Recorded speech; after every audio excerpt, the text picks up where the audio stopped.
दोस्तों, स्वागत है आपका हमारे यूट्यूब चैनल पर। हम आज ओशो के विचार बताएंगे जो आपको सफल बनाने में सहायता करेंगे। ओशो कहते हैं, दुख पर ध्यान दोगे तो हमेशा दुखी रहोगे। सुख पर ध्यान देना शुरू कर दो।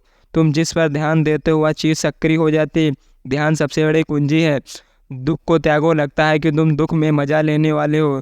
तुम्हें कष्ट से प्रेम है। दुख से लगाव होना एक रोग है। यह विकृत है, यह विक्षिप्तता है, यह प्राकृतिक नहीं है, बदसूरत है। पर मुश्किल यह है कि सिखाया यही गया है कि एक बात याद रखो कि मानवता पर रोग हावी रहता रहेगा, निरोग नहीं। और इसका भी एक कारण है।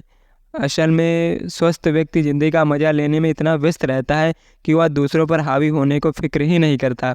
अस्वस्थ व्यक्ति मज़ा ले ही नहीं सकता, इसलिए वह अपनी सारी ऊर्जा को कायम रखने में लगा रहता है। जो व्यक्ति गा सकता है, जो नाच सकता है, वह नाचेगा और गाएगा। वह सितारों भरे आसमान के नीचे उत्सव बनाएगा। लेकिन जो नाच नहीं सकता, जो विकलांग है, जिसे लकवा मार गया है, वह कोने में पड़ा रहेगा और योजनाएं बनाएगा कि दूसरों पर कैसे हावी हुआ जाए। वह कुटिल बन जाएगा। जो व्यक्ति रचनाशील, वह रचेगा। जो नहीं रच सकता, वह नष्ट करेगा, क्योंकि उसे तो दुनिया को दिखाना है कि वह भी है। जो रोगी, अस्वस्थ, बदसूरत, प्रतिभाहीन है, जिसमें रचनाशीलता नहीं है, जो घटिया है, जो मूर्ख है, ऐसे सभी लोगों का वर्चस्व स्थापित करने के मामले में काफ़ी चालाक होते हैं।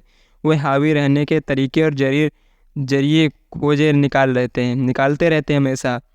वे राजनेता बन जाते हैं, वे पुरोहित बन जाते हैं, और चूंकि जो काम वे खुद नहीं कर सकते वह दूसरों से नहीं करने देते हैं, इसलिए वे हर तरह की खुशी के खिलाफ रहते हैं। ज़रा इसके पीछे का कारण देखो। अगर वह खुद ज़िंदगी का मज़ा नहीं ले सकता तो वह कम से कम दूसरे मज़ा लेने में जहर तो घोल ही सकता है। इसलिए सभी व्यक्ति सभी तरह से विकलांग एक जगह जमा होकर अपनी बुद्धि लगाते हैं, ताकि जोरदार नैतिकता का ढांचा खड़ा कर दिया जाए। फिर उसके आधार पर हर चीज़ की आवश्यकता हो उसे ले लिया जाए। बस कुछ न कुछ नकारात्मक खोज निकालना है।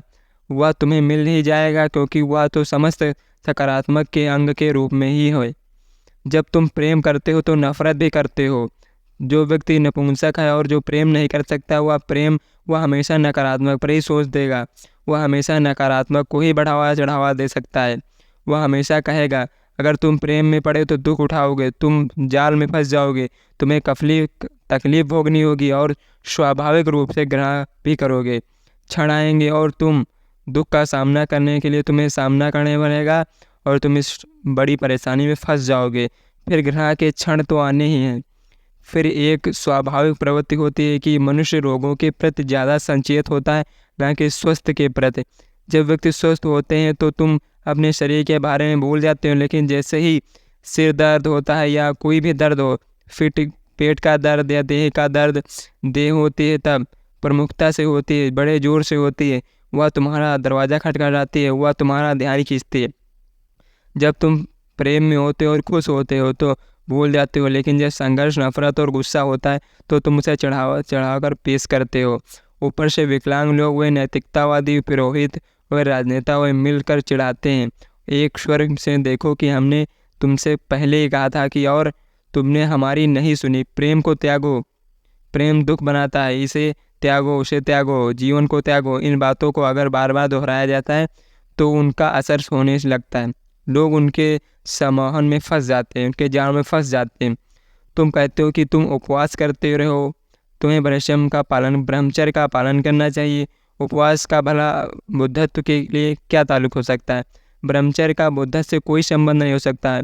बेतुकी बात है। जो भी तुम करते हो, जैसे कि कहते हो कि बुद्धत्व में प्राप्त करने के रात भर जागता रहता हूँ, दिन में बुद्धत्व प्राप्त करने की कोशिश क्यों नहीं करते? रात भर जागने की क्या ज़रूरत है? ये कुतरदा के विरोध में क्यों खड़े हो? बुद्धत्व प्रकृति के खिलाफ नहीं होता है, वह प्रकृति की प्रवृत्ति है। वह तो प्रकृति की चरम अभिव्यक्ति है। वह तो जितना संभव हो सकता है उतनी प्रकृति है। प्रकृति के खिलाफ होने पर नहीं, बल्कि साथ होने पर तुम बुद्धत्व पहुँचाते हो। वह बहाव के खिलाफ तैरने से नहीं, बल्कि उसके साथ बहने से मिलता है। नदी की यात्रा तो पहले से समुद्र की तरफ है। तुम्हें उनके खिलाफ तैरना शुरू करने की कोई ज़रूरत नहीं है, लेकिन तुम यही करते रहते हो। अब तुम पूछोगे कि तुम्हें यह क्या करना चाहिए? मैं कहूँगा, दुख के प्रति अपनी आसक्ति त्याग दो। तुम बुद्धत्व की खोज नहीं कर रहे हो, बल्कि तुम दुख की खोज में लगे हो। तुम तो सिर्फ एक बहाना है। बुद्धत्व एक प्रकार का बहाना बताया जा रहा है। जीवन से प्रेम करो और अधिक खुश रहोगे। जब तुम एकमत प्रसन्न होते हो तो संभावना तभी होती है, वरना नहीं। कारण यह है कि दुख तुम्हें बंद कर देता है, सुख तुम्हें खोलता है। क्या तुमने यही बात अपने जीवन में नहीं देखी? जब भी तुम दुखी होते हो, बंद हो जाते हैं, एक कठोर आवरण तुम्हारे घेर लेता है, तुम दुखद की सुरक्षा करने लगते हो, तुम एक कवच सा ओढ़ लेते हो। वजह यह है कि तुम जानते हो कि तुम्हें पहले से काफ़ी तकलीफ है, और अगर तुम और चोट बर्दाश्त नहीं कर सकते। दुखी लोग हमेशा कठोर हो जाते हैं, उनकी नरमी खत्म हो जाती है, वे चट्टानों जैसे हो जाते हैं।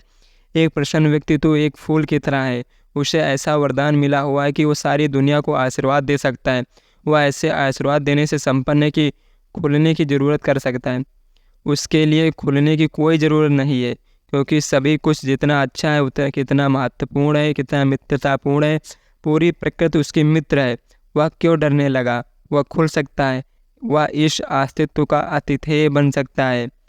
वही होता है वह क्षण जब दिव्यता तुम्हें प्रवेश करती है, केवल उसी क्षण में प्रकाश तुमने प्रवेश करता है और तुम बुद्धत्व को प्राप्त कर लेते हो। वीडियो अगर पसंद आई तो आप हमारे चैनल को सब्सक्राइब कर लीजिए तथा कमेंट में बताना आपको ये वीडियो कैसे लगी। वीडियो देखने के लिए आपका बहुत बहुत धन्यवाद, और यह वीडियो अपने दोस्तों और रिश्तेदारों को शेयर ज़रूर करना।